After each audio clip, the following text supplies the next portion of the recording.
My name is Benjamin Cieslinski, and I actually have one of the coolest jobs in Qatar. You may not know it, but I do. I build robots. I fly airships. I reach out to kids and we solve problems. We make inventions. I play with Legos. Sometimes I actually just get to be a mad scientist for a little while. This is actually my job. This is what I do. I'm the program outreach manager at Texas A&M University at Qatar. My job is to reach out and I engage kids and students in fun problem solving and creative engineering. And I actually really do love my job. Because my job is to inspire kids. What we do is we try to reach out to them so they can study the STEM fields, science, technology, engineering, and mathematics. We want them to create and build and try new things. But if my job is to inspire children, I'm going to ask the question is, what is it that actually inspired me to study STEM? Well, funny enough, it really started when I was young, really young, in fact. Growing up, when I was a kid, we had something called career days in school. I don't know if we actually do them anymore, but you would show up and parents would show up at school and they would talk about what they did for a living. And students were invited to come dressed up as what they were going to be when they grow up. And so we had little doctors and little teachers and little professional athletes. Every so often there was like a little Batman because that kid had a dream. And that's what we did. But for me, growing up, I always knew what I was going to be. I always came to school dressed as a scientist because scientists had the answers. What scientists did was they knew all the answers to all the problems and the questions that I had. No matter what it was, how old were the pyramids, or how deep is the ocean, how many moons does Saturn have? It didn't matter. Scientists knew the answers. To me, they were the smartest people in the room, always. I wanted to be one of those scientists. Now, when people ask me, why did I become a scientist? I always like to say, because I look so good in a lab coat, which is true, obviously. But really, what else could I do? Now, how did I actually learn about becoming a scientist? We didn't have scientists in my household. My parents weren't. How did I learn about this? Strangely enough, back in the early 1970s, 1980s or so when I was a kid, the only place where you actually saw science for me was on television. That's what we did, because right then, at that time in the United States, educational programming was booming on TV. We all watched, say, The Electric Company and Sesame Street. They taught us about the alphabet and learning and fractions and our numbers and sharing and friendship. Later on, they did actually true shows based just to educate kids on science and engineering, but we didn't even know it at the time. One of my favorites, well, before we get to that, they actually showed things, all these incredible scientific accomplishments were on TV at the time. I watched the space shuttle in 1981 take off and land for the very first time. Every little kid at that point wanted to be an astronaut. We saw all the discoveries by Jacques Cousteau as he took people down in bathyscaps to the bottom of the ocean depths. Every kid wanted to take scuba lessons. That's what we did. Later on, TV shows right at the start of the computer age, of the home computer age, started to show up. Shows like 3-2-1 Contact. Now, besides having the best theme song in the history of television, which I thankfully will not sing for you now, these were young kids who showed up every week. And what did they do? They asked questions about the world around them. They had questions that I actually had. Then they went on adventures and they found scientists and they found the answers to them. Questions like, how do bees communicate? Or how do physicists figure out how to throw the perfect fastball?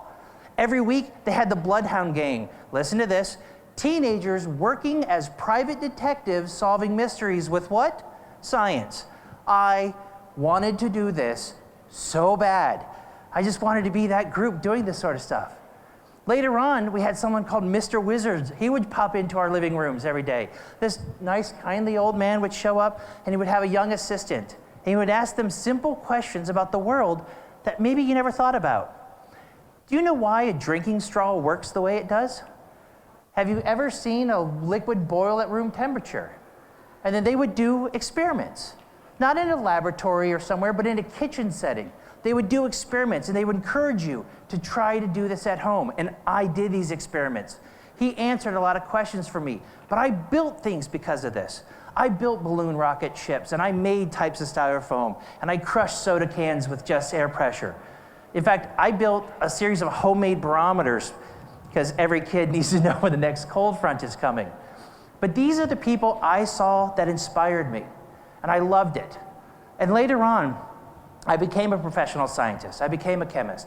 And I did these skills for about 10 years. I was invited here to teach young engineers some of the skills that I had learned. Now, these were young engineering students, and I was expecting them to have the same sort of stories where they tell me how they built their first PC like I did. How they built their first PC like I did, or how they took apart a moped engine to learn how it works, because I did those things. But I didn't actually see that from my original students. They didn't have those hands-on skills, the things that they had developed. They never did experiments at home like I did, and I was questioning why not. And it turns out a lot of other people were questioning this as well. Smart, brilliant kids, but they never actually got their hands dirty. And other people saw this as well. In the early 2000s, a group of like-minded individuals, professional scientists and engineers and entrepreneurs and inventors, they came together and they said, you know what? We want to actually go ahead and teach the next generation about building and using your hands and doing stuff of their own. They started small communities, and there was a group of friends who got together. Then they started putting it on the internet and news groups and chat rooms and online communities. And later on, it became the maker movement. They had fairs and magazines and things like this. But then later on, it actually, once again, moved over to television. In the early 2000s, we had shows like Scrap Heap Challenge, where everyone could build anything you wanted out of junk. Robot Wars and BattleBots took a niche robot building community and said you could build fantastical machines on your kitchen table.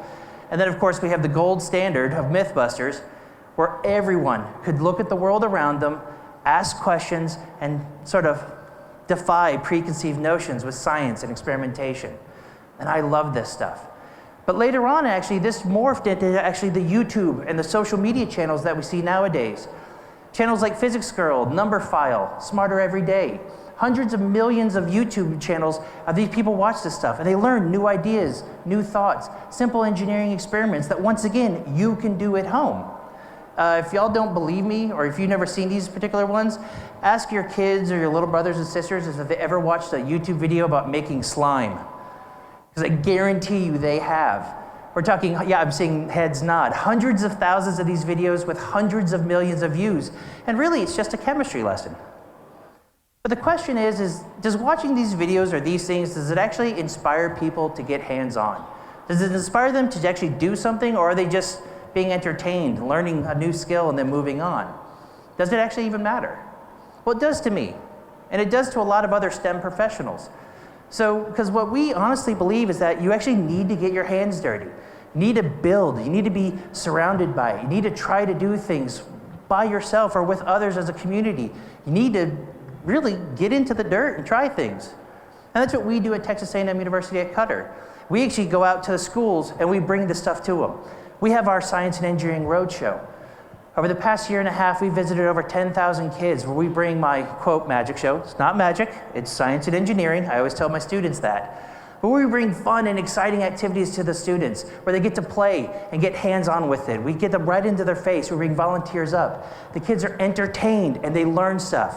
And we sneakily throw in lessons on fluid dynamics and polymer chemistry and kinetics. And even though every kid may not walk out of there knowing all of these topics, they do one thing. When we ask the teachers and the administrators, are they talking about it? They say absolutely yes. The kids talk about the show days and weeks later, and they're asking the questions we want them to ask. How did they do that, and can we try it? That's what we want them to do.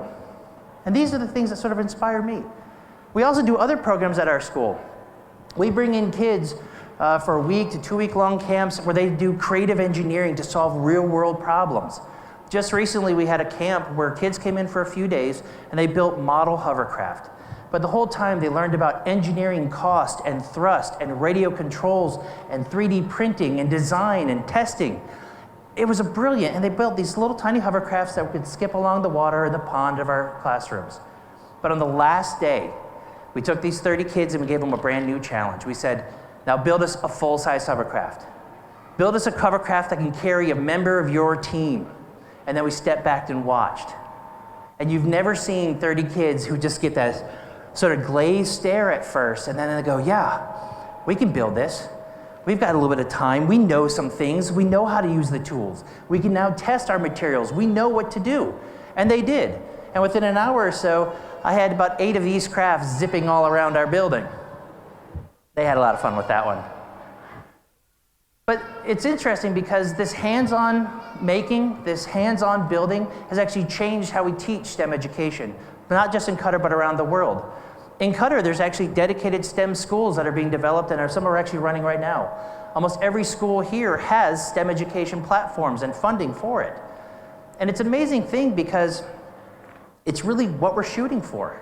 It's what we want to happen. But here's the next question for you. Why does it matter? Why does anyone actually care that we have these programs available? Texas A&M has a STEM hub where people come in and actually build and develop and prototype their own skills. There's one right here in the Qatar National Library. But why do we care? Why is Qatar so invested in this?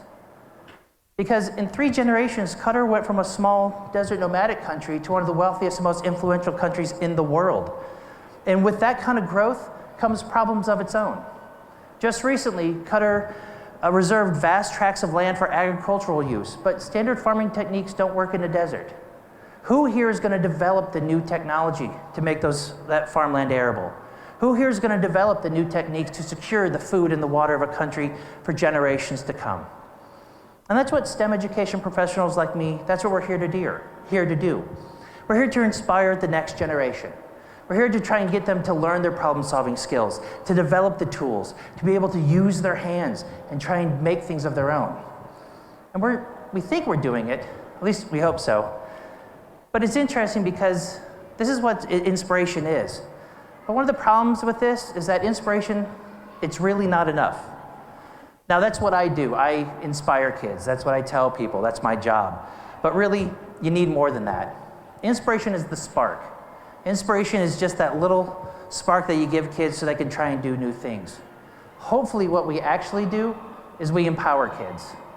Because if you empower someone, if you empower a student, you give them strength and confidence. If you empower a kid, hopefully they'll be able to raise their hand in the classroom and ask the tougher questions that they need to know. If you empower a student, you give them the persistence to try and fail and try again no matter what happens, no matter what the adversity. And that's what we like to do. Now, I've used the term inspire a lot in this talk, and I know this, but it's what I just need to do. And one of the things here is that when building these programs, I've learned some hard lessons actually about myself. I just wanted to be a scientist.